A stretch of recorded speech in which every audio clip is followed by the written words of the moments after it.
We might just get hit with the Rico. Me Millie.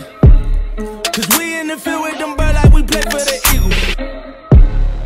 I'm on probation, so let me not talk what's illegal. Switch it up. Today I woke up with my drinker, she rich as a beetle. For my teachers that said I won't make it here, I spent it.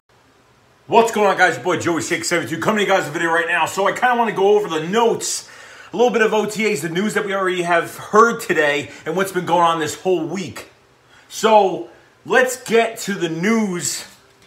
I want to start off with this tight end group, okay? Because this tight end group, not only with the speed, but it's got size. This tight end group, Richard Rodgers, a guy that, you know, played for the Green Bay Packers, had really the last 2 years, had 2 down years, and went from a starter to like a third string and didn't really do much. Not even like barely 200 yards receiving, barely 100 yards receiving, barely a few catches per year.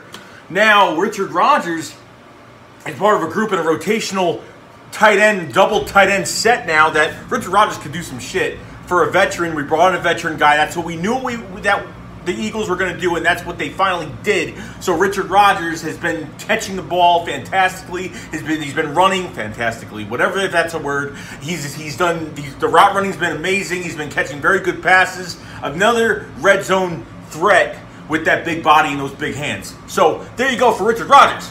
Now, Dallas Goedert, the second-round pick that we drafted this past draft, he's been absolutely amazing. They have said that he has been in the red zone a million fucking times catching balls. He is like a mismatch on everybody. That big body of his, like I said, another guy with a big body, but has a lot more potential because he's got the speed, he's got the athletic catch ability, and he's been a huge weapon with Zach Ertz on the field at the same time as well. So, plus, even when you have Zach Ertz, you got Dallas Goedert now, a Travis Kelce-sized man that's going to be catching balls, that's going to be going out with, you know, I don't know who. It's going to be very good matchups with Dallas Goedert. I mean, if Mike Rowe and Doug Peterson can do this right, they can type in these mismatches and do this right with these double tight ends.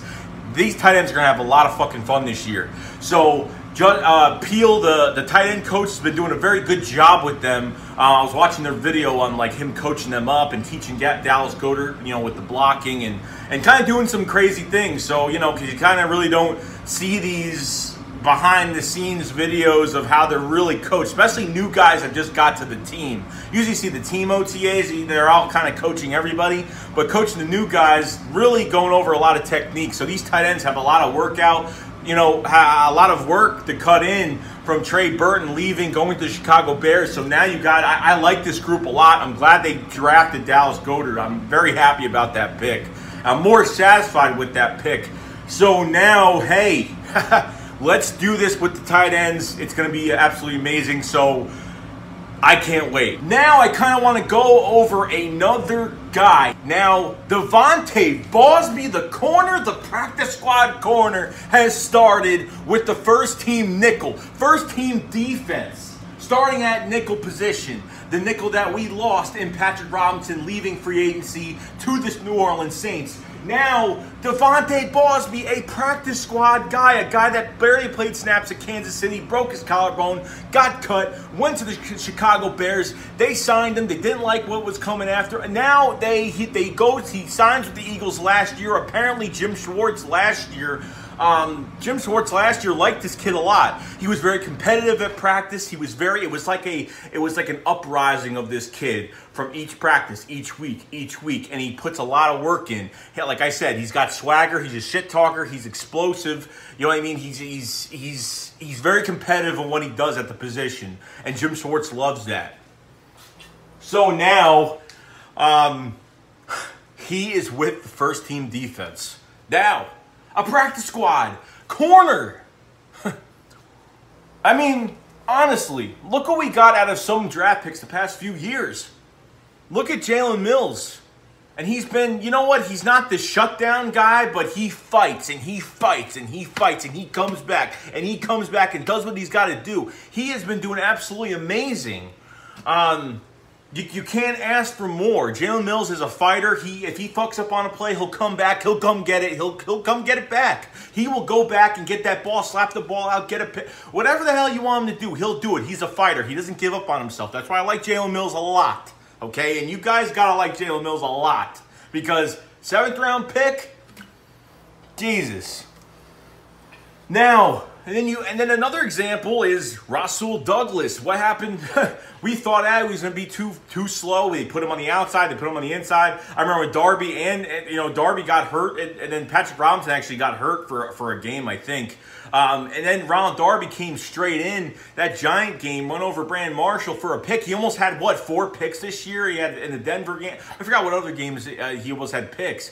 But he almost had I think he had, 3 picks this year? I think he had one in the Panthers game. And then I forgot what other game that he had a pick in. But, man, Rasul Douglas has been playing at a high level, too, in his rookie year. I just can't wait until this whole cornerback position, this whole secondary is going to explode next year or the year after that. But it's definitely going to be an uprising, and it's going to be an upfelt feeling that now we probably have the youngest secondary in the league, corner-wise. Sidney Jones has been turning heads. And now you got this guy, DeVante Bausby, wherever the hell he came from. I don't know what fire was lit inside him, but, man, I actually saw a video of him. It was a highlight video somebody made of him going to the Eagles training facility by himself. And he was literally in the Novacare, in the dome, by himself doing drills with a few people. So he's been taking his own time to do things, train, do what he's got to do. But holy fuck, DeVante Bausby, man, he's been at the nickel spot and he's been shining, fucking shining. And this is very exciting because, man, we didn't have to draft anybody. I mean, Avonte Maddox is another guy that we drafted, but I haven't heard much good news. I've heard that, he's made a few good plays here and there, but the guy really hasn't been doing crazy well. So I think, maybe he needs a little bit more time. We'll see what happens. But, hey, it's depth, if possible. Ronald Darby has been getting beat, burnt. Oh, my God. Okay?